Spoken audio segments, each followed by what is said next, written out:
Okay, so I've hit record. Steve online? Yeah, Steve is online. Hey Steve, how are you?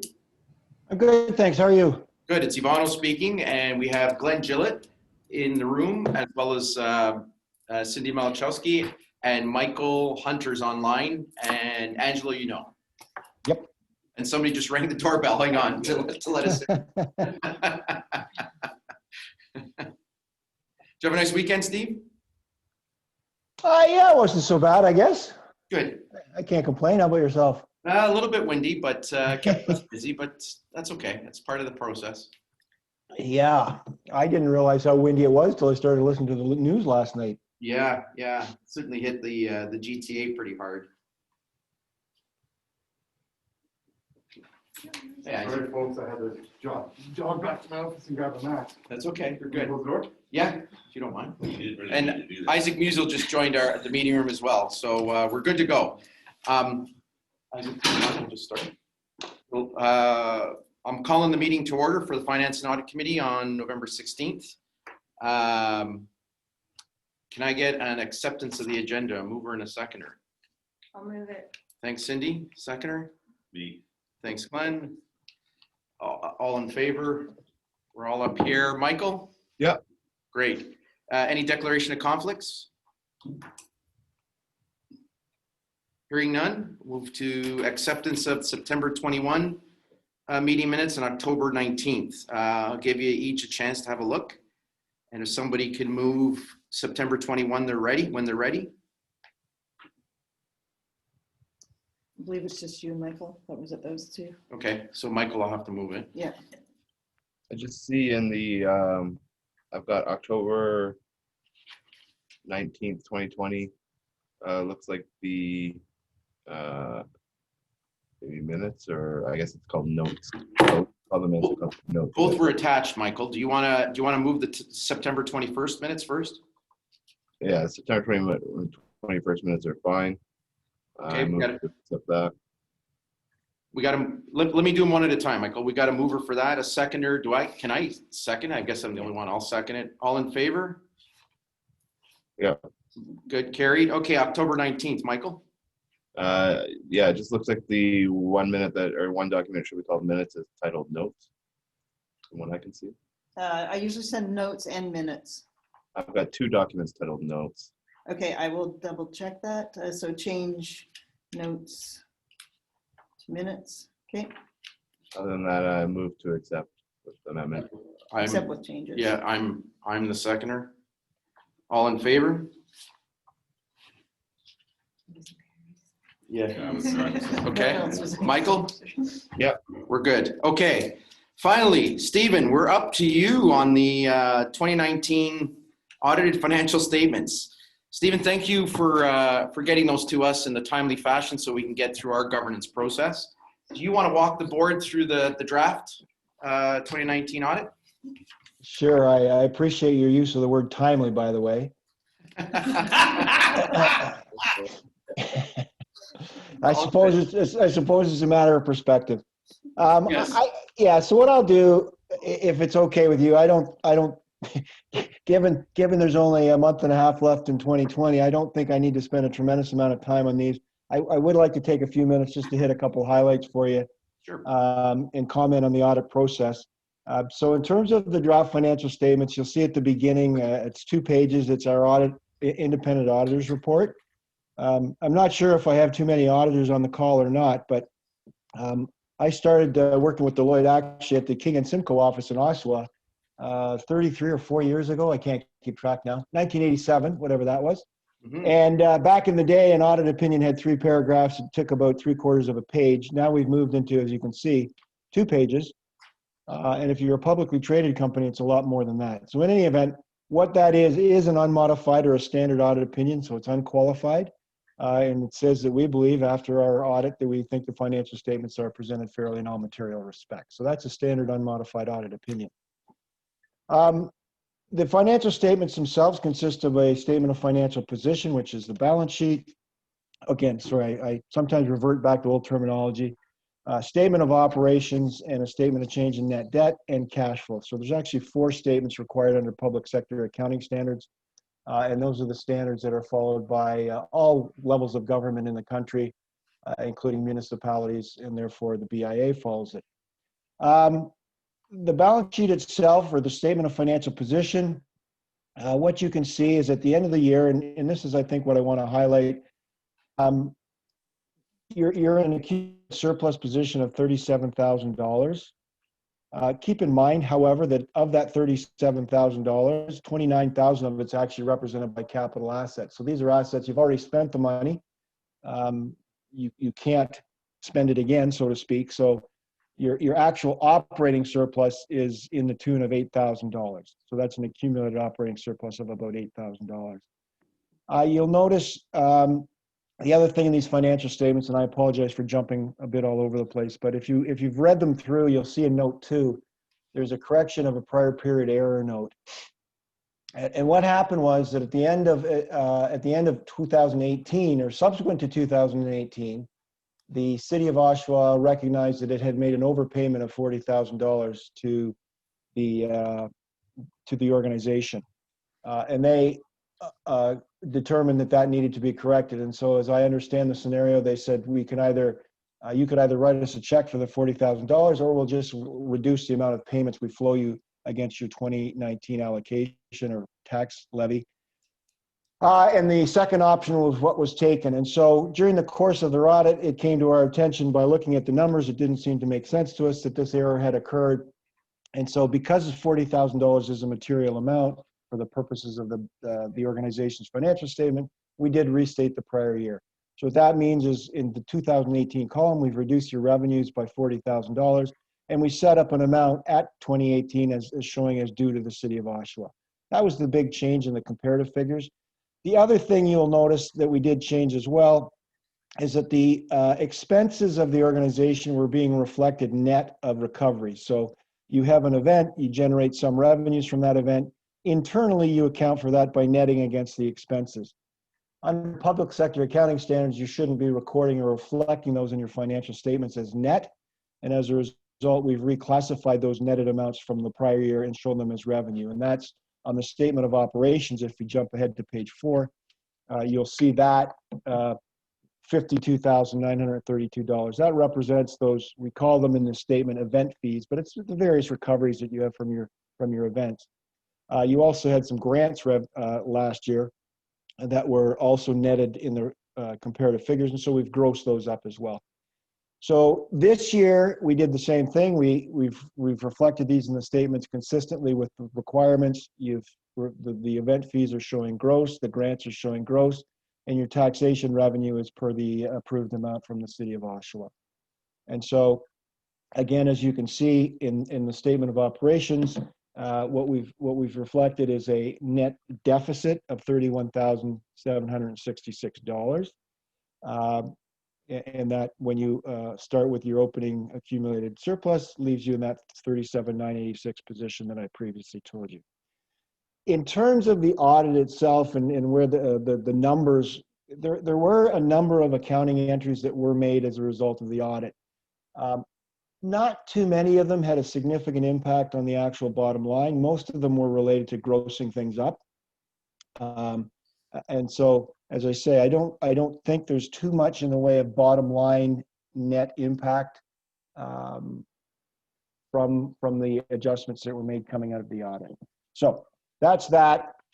I won't go through the statement of changes in net financial assets or the cash flow statements, but I just did want to highlight the notes.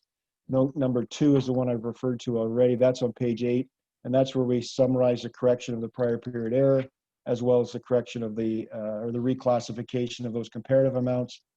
Note 4 details, or at least breaks out that what I was just referring to in terms of your fund position. 29,000 of that surplus represents your investment in capital assets. The remaining balance is your current fund surplus. And note 5 was added as a subsequent events note, which is a note that we have recommended to all of our clients should be put in your financial statements for 2019. To be honest with you, when we were asking clients to put them in 2019, I thought perhaps it might be able to go away in 2020. It may need some semblance of that note may be required again in 2020, but but I'm jumping ahead. It's just a generic note that identifies that obviously COVID-19 is going on, and there may be ultimately some impact on the organization that we just don't know at this point in time. So those are the statements. That's a whirlwind tour of them. The other thing that I did want to mention in terms of, and I kind of tongue-in-cheek made a comment about timely, and there was a few factors I just wanted to raise to your attention, just so you know. Without question, the whole COVID situation was a significant factor. When the pandemic was declared in March, we had started a large number of our audits. The municipal audits had all started. Typically, the BIA, or the central BIA, gets done towards the end of the audit or towards the end of our audit cycle. And by the time we got to that, we were now all working remotely, and that requires that all of the information be uploaded electronically. And that is a challenge. From our perspective, it's not that big a deal because we have the technology that lets us do it. It is, and I acknowledge this, it's a challenge on our clients to be able to get the information that we need and upload it to us. And so that process in and of itself caused delays. And then we ran into issues because of the netting that was going on and whatnot, just getting the necessary backup to get everything we needed. And then we rolled into the summertime, and there was lots of issues with availability of staff and whatnot. So a lot of those things just added up, and as a result, here we are today. I can assure you that COVID or no COVID, for the next cycle, the 2020 audit, we will be able to do it much quicker. We've certainly learned how to get these audits done in a remote environment.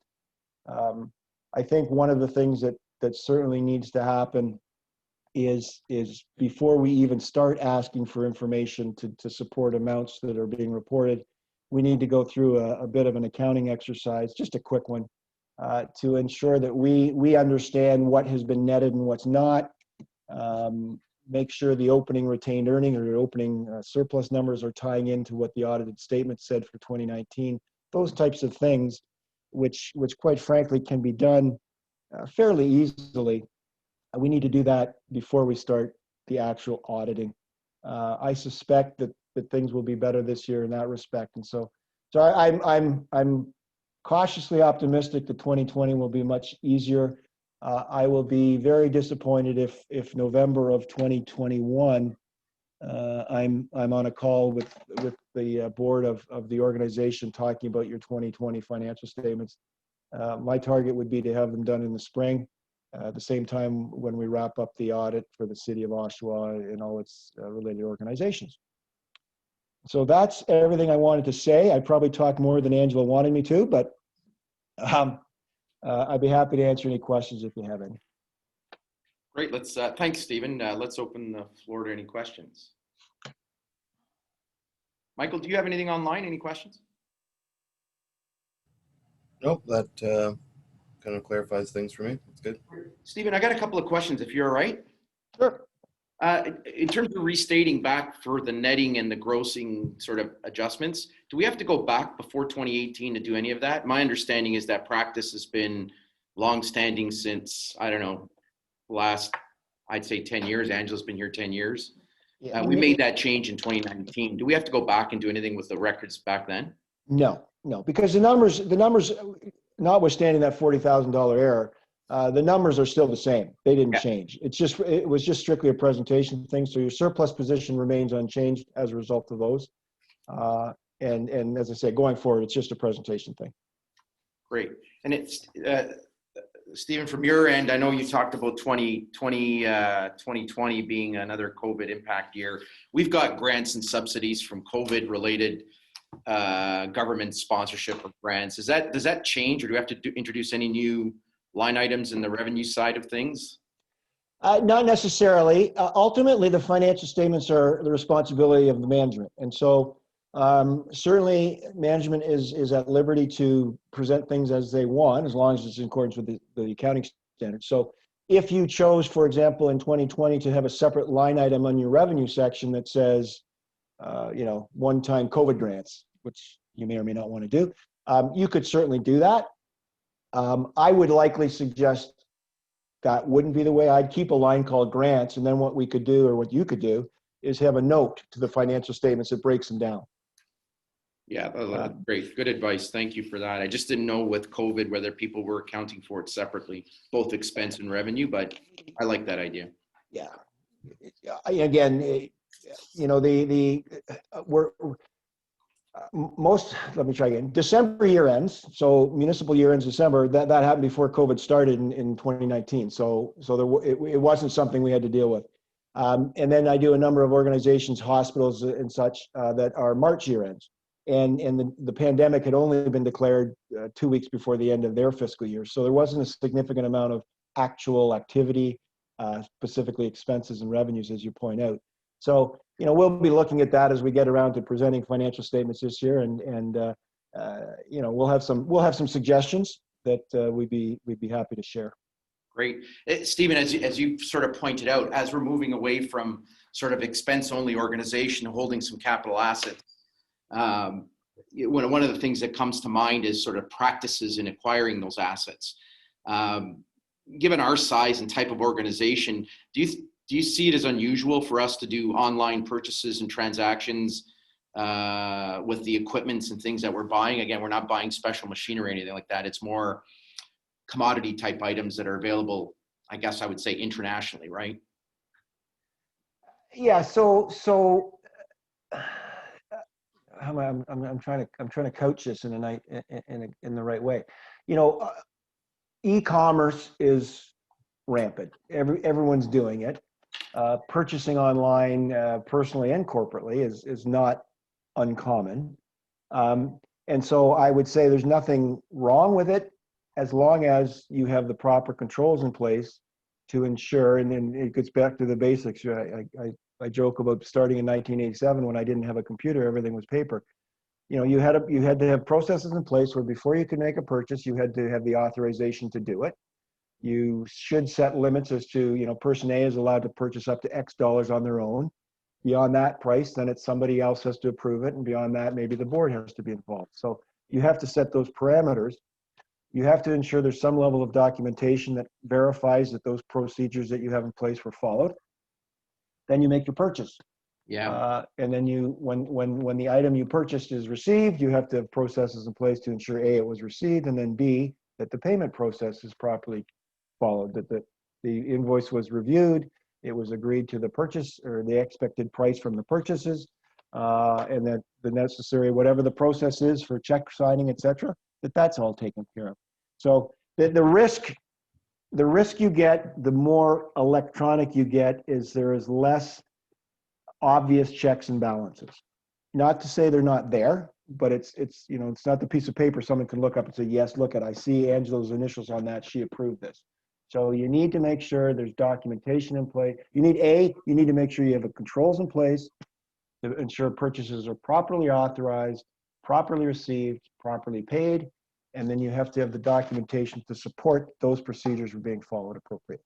Yeah, good answer. Thank you for that, Stephen, because it's sort of counter the traditional methodology, which is, hey, you know, go out RFP, write a purchase order, which is a commitment to pay, to procure and pay, and then, you know, everything follows through in terms of delivery, and then you make payment on it. Yeah.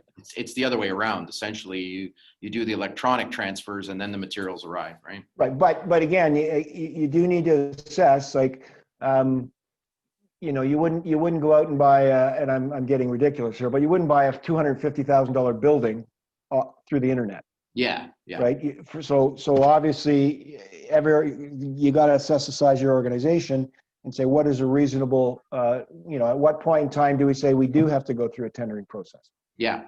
What price maybe do we just get quotes, which often organizations get quotes electronically, it comes through in the email, right? Yeah. It raises a good question around materiality. What is the materiality for us, given our size? What do you think? Well, for financial statements purposes, it was $8,500.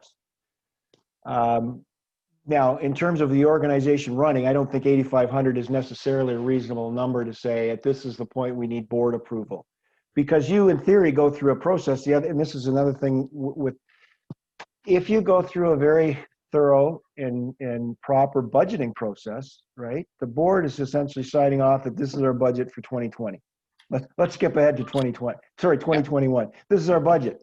Within that budget, you've assumed certain costs are going to be incurred, and you know roughly what those costs are related to.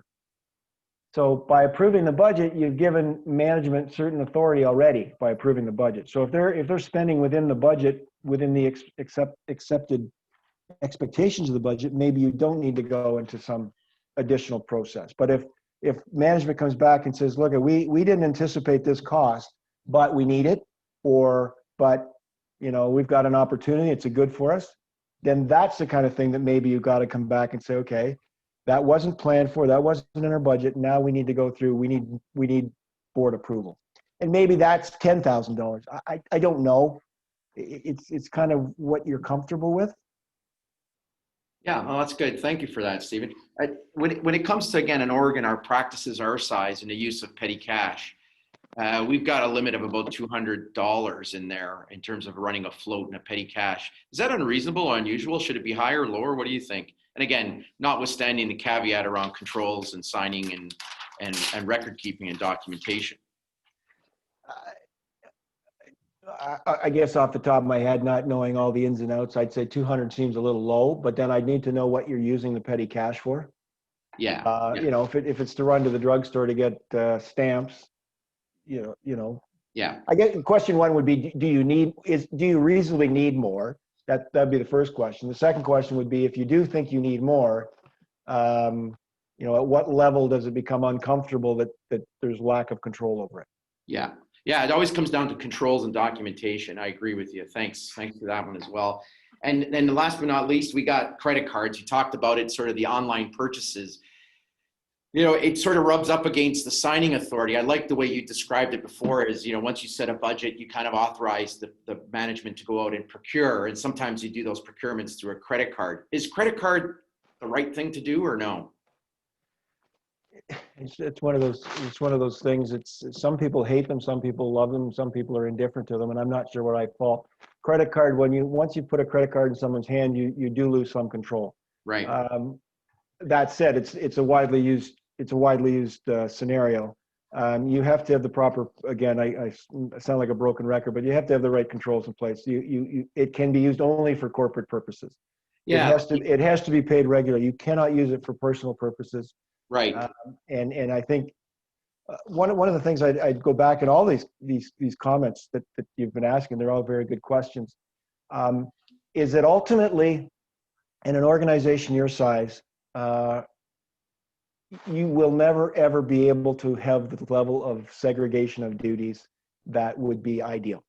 When you have a finance staff of 50 to 100 people, you can segregate duties. You can, totally leave a person out of the cash bank reconciliation process who's the one making the deposits and writing the checks, where within smaller organizations you can't. And so you have to have good reporting to the board, to the finance committee and the board, whereby you folks on that board have a line of sight into what's going on, not to micromanage. You hire your management and you say, this is what we want you to do, and they execute on what that is. But because you can't have the segregation of duties, I would say, for example, if you do have a credit card that's being used, I would say that on a monthly basis, the board should see what's gone through it.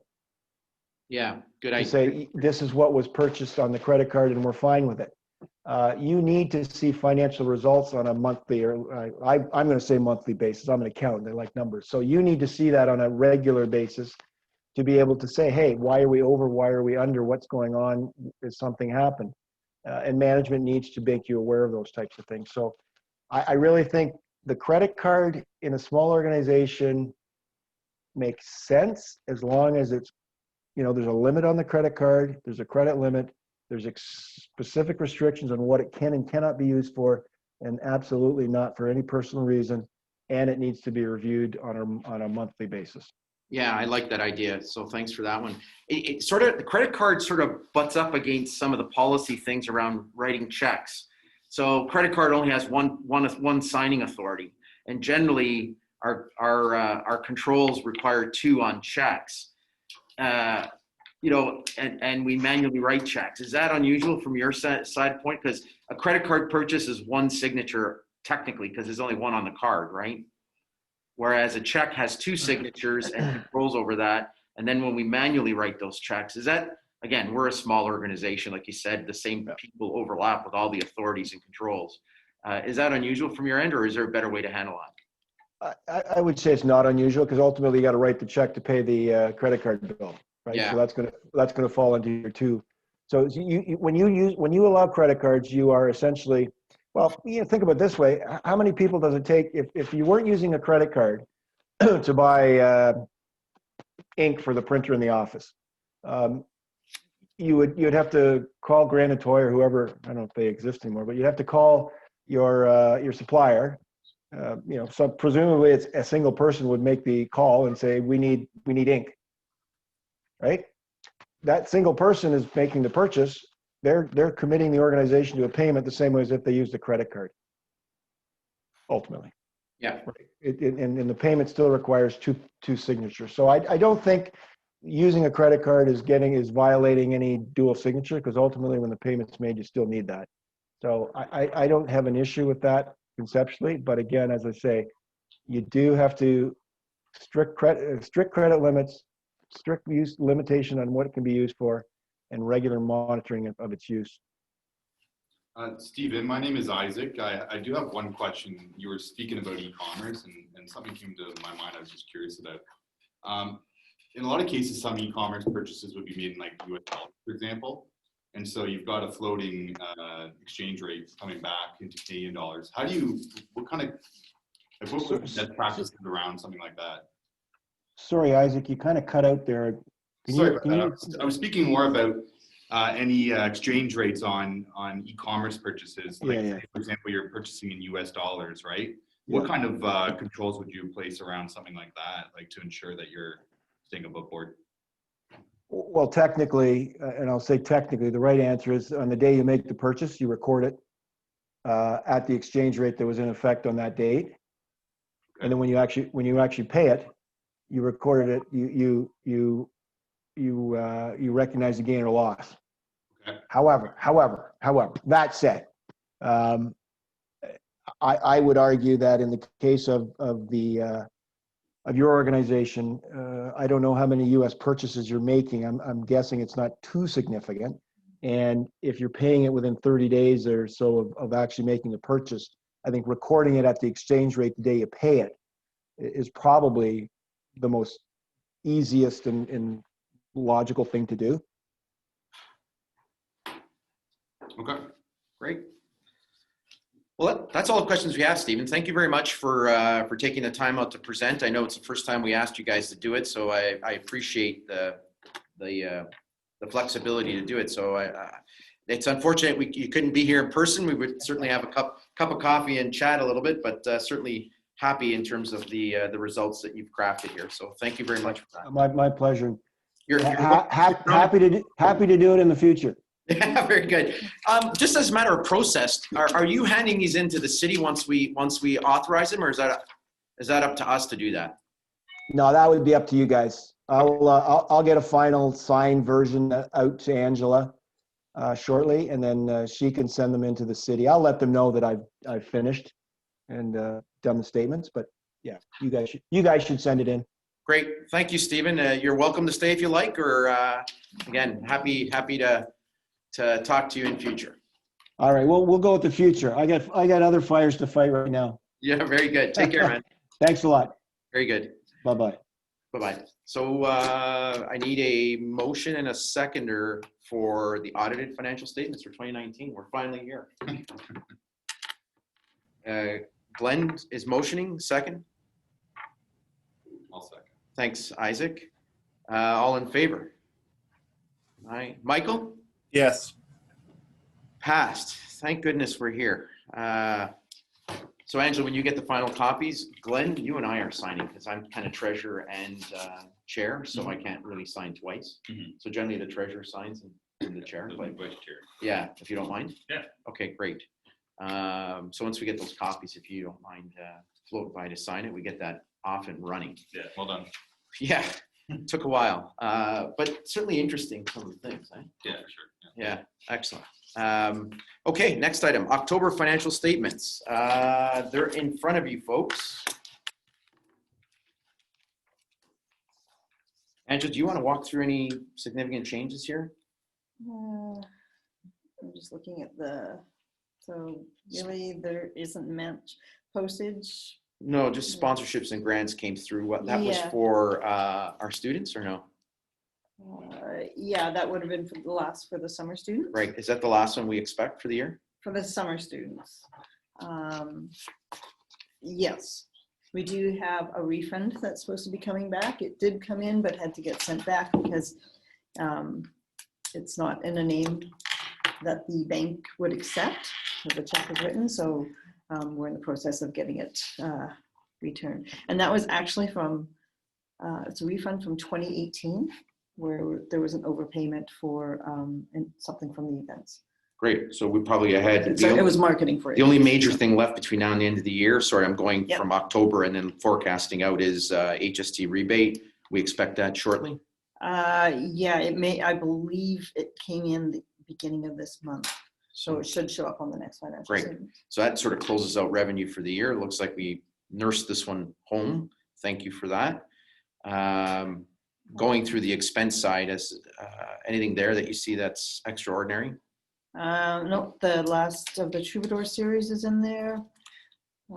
Yeah, that's the unbudgeted expense. Yeah. So we committed $7,600 to it and paid out the last of it, $3,100. Well, we committed 3,500, but we also received 3,500 Yeah. from the other sponsor. So that shows up above, right? Yeah, So we've already collected that technically. Yes. 'cause Yeah, that's we why already collected that. We've collected over in revenue side, but then the expense, this is the last of the expense, obviously. Yeah. And so technically we paid out 76, but we only budgeted, well, we only paid for 35 and received the others in sponsors. Great. And winter greenery, just down in physical improvements. There's nothing in physical improvements. There's no more expenses there. no, we're not, there's nothing in the budget to be able to put the wreaths up unless people are gonna volunteer to do that.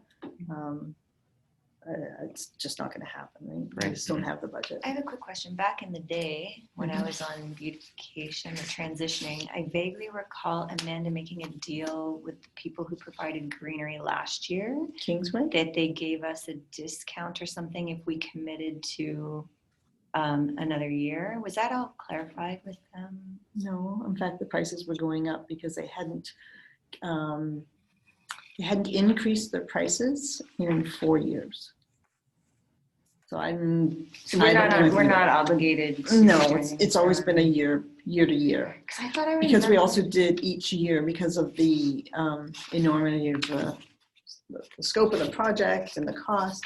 We always sent it out to probably about 5 or 6 different greeneries or nurseries to get quotes. Okay. If they haven't approached you by now, then they probably won't. But No, we always have to approach them. And we should have approached them in September in order for them to make sure that they have the supplies.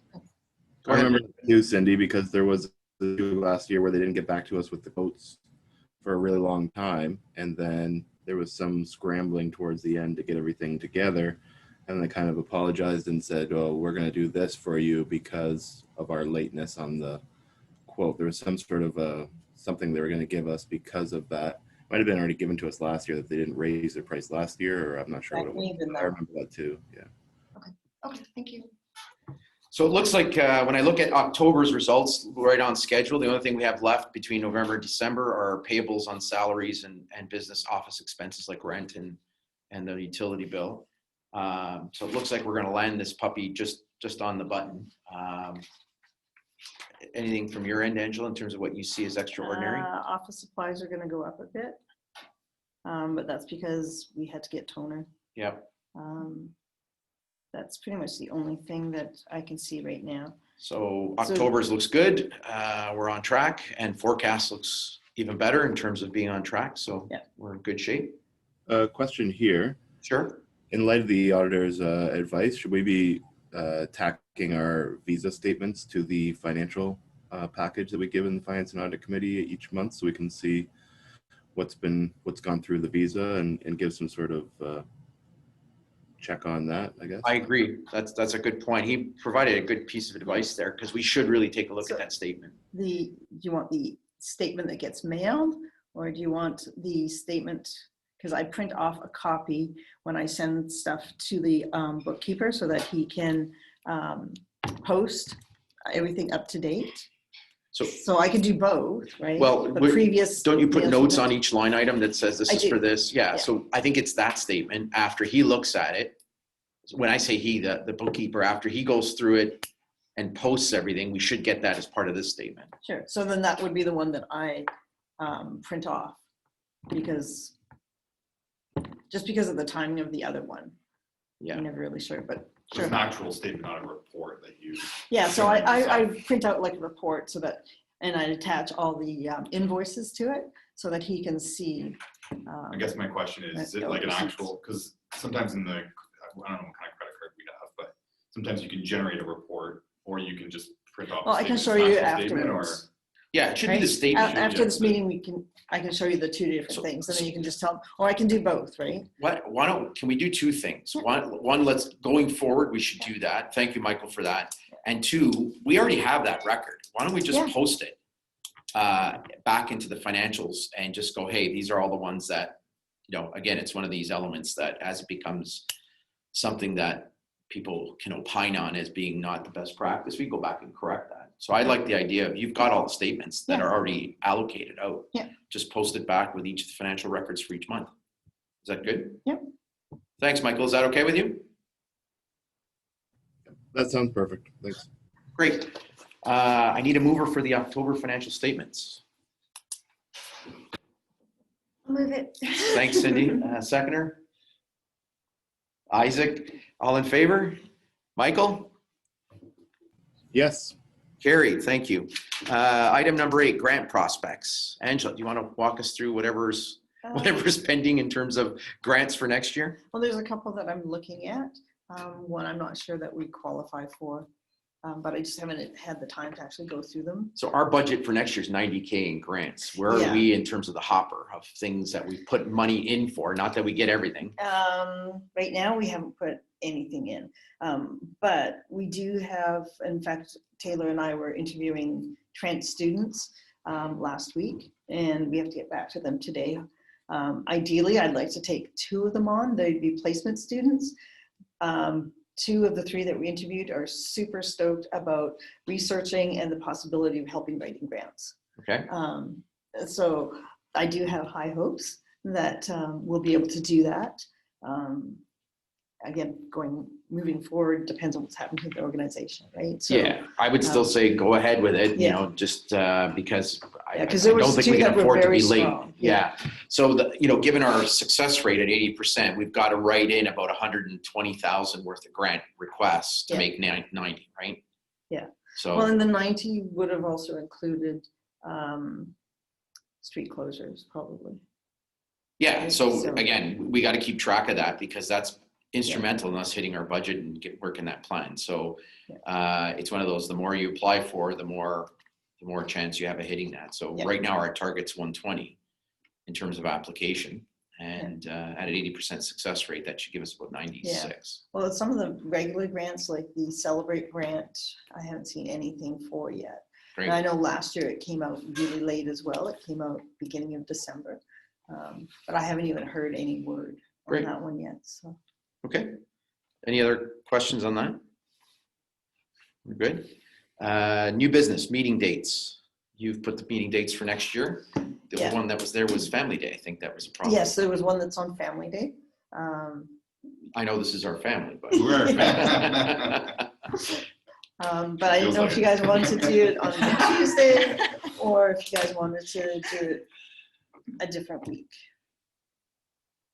for the meeting. I'm open. It's February, right? So. Yeah, it's February. So it might be better to wait until January and then determine at the January meeting what would be best for everyone at that point. Yeah, our cadence is generally, we have finance, we have all the committee meetings before the board meeting, which happens the last week of February, Yes. presumably. So if you flipped it a week, We're just on a tighter time scale, that's all. Yeah, it might not work. For that. Oh, no, it probably will. I'm Yeah. just thinking, because there's some weeks where, like, last week we had community development at 9. This week we have events at 9. Yeah. So sometimes it's flipping it a week forward might not work, but Fine. it should for this one. I'm open either way, unless anyone has a I'm problem. indifferent. Okay, I will check for the Pick. week after. Pick and you're off and good. Anything else on new business? Glenn? No, I was just gonna ask about, have we figured out the date for the next board meeting? We have not, but Isaac is here, so I was gonna bug Isaac about that. To find out if you can do the doodle poll, Yeah, I apologize. because as it stands right now, we don't have quorum. Right? On We have- any date? on any of the dates, because Oh, jeez. there's only 5 people that have replied. So if Isaac replies, and then I can pick a date. Do you want me to look at it right now? Sure. What are the dates? I'm Um, sorry. I don't want to monopolize anyone's time. There was Wednesday night. I think that was 5 to 7 was one. Wednesday, the 20. Whatever the day before is. Hang on.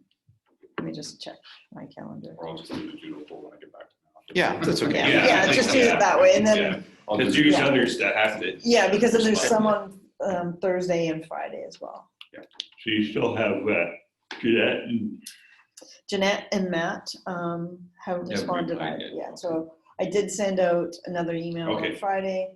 All right, okay. Anything else, Glenn? Isaac? Nothing for me. Cindy? Michael?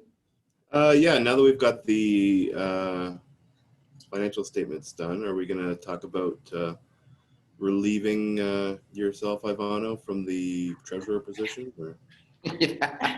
Yes, I think that's a good one. What are you thinking of, Michael? Do you want to move on it now, or do you want to wait one more month? I mean, I'm not 100% sure of the process. I guess that's in my arena, so I should come more prepared with that. But do we raise it at finance, or do we raise it just in the board meeting, or do you I know? would suggest that finance brings a suggestion forward to the board and then do a vote of the board. So should we do a clean cut for January, or just do a last installment for December, which runs into the January, basically audit, depending on what happens? Yeah, and I think December's meeting might be tough, or it could be difficult to get everyone in there. So maybe if we do it now, effective January, Yeah. it's a clean start, and we can just get that put to bed now. Given you're the only finance guy here, obviously, and our opinions were cast upon us. We don't have financially astute That's right. people. That's right. Would you be willing to stand for, unless somebody else has a Yeah, desire? I mean, you know, I'd say obviously, well, rough lines. Yeah. You know, definitely, I think it's something that we should talk about, and I would be wanting to help support the organization Sure. to move forward. So yeah, That was kind of the game plan all Yeah. along, but yeah, Yeah. I didn't want to throw you in That's that, right. that middle of that firestorm. that's right. So So- I think January 1st is the Yeah. time to do it. so yeah, so we can make plans, and I guess we can bring it up to the board and Yeah. further discuss it. Are you good with it? Like, what do you think? I don't want to throw you into something you don't want to do. I think the main thing is just obviously having good continuity, making sure we can go forward. It's obviously it's a very interesting time, and I want to make sure that we obviously get off on the ground running with success and stuff like that. So So I would that's suggest the main thing. if it goes to the board at this next board meeting, that we have everything, like the signing authorities and stuff, changed for January 1st. Yeah. Right? That gives us December to get the letter to the bank and get all the signatures and stuff. Fair enough. Okay, we have to get it through board. So good point, Michael. Michael, did you have any other thoughts about it or no? Well, no, I mean, I'd like to put Isaac on the spot and make a motion today to nominate Isaac as the treasurer moving forward, commencing January 2021. And the motion would be for the that proposal to be brought to the board in the November board meeting. Good. Thank you for your vote of confidence, Michael. No problem, Isaac. You got this. I don't think Ivano's going to leave you high and dry. So. No, I'm not going to do that. He strikes me as that kind of a guy, Michael. Yeah. Yeah, You know, that's true. He's like, I'm out of here. Peace.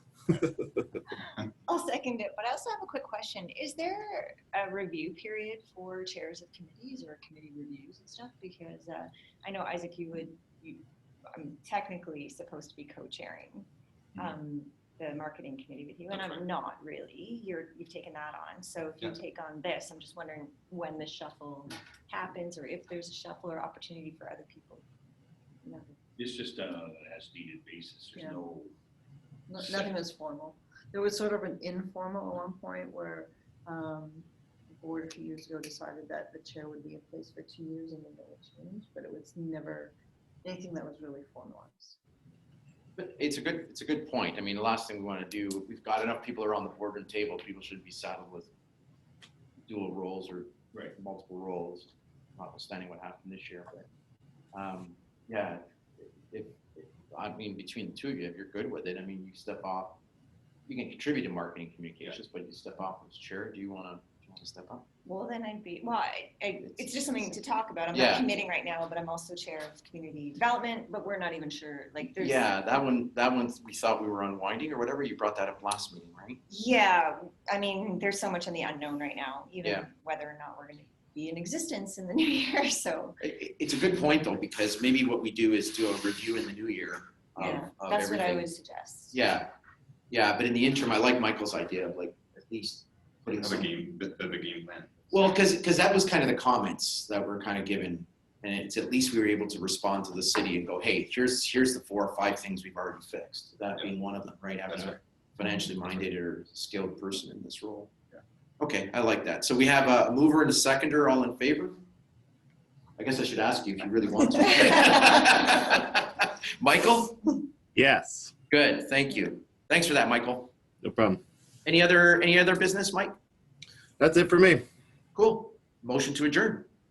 Glenn, Cindy, all in favor? Yes, Michael, good. Thanks. Thanks, Michael. Much appreciated. no problem. Have a good day, guys. Excellent. Yeah, you get it wrong. Hang on.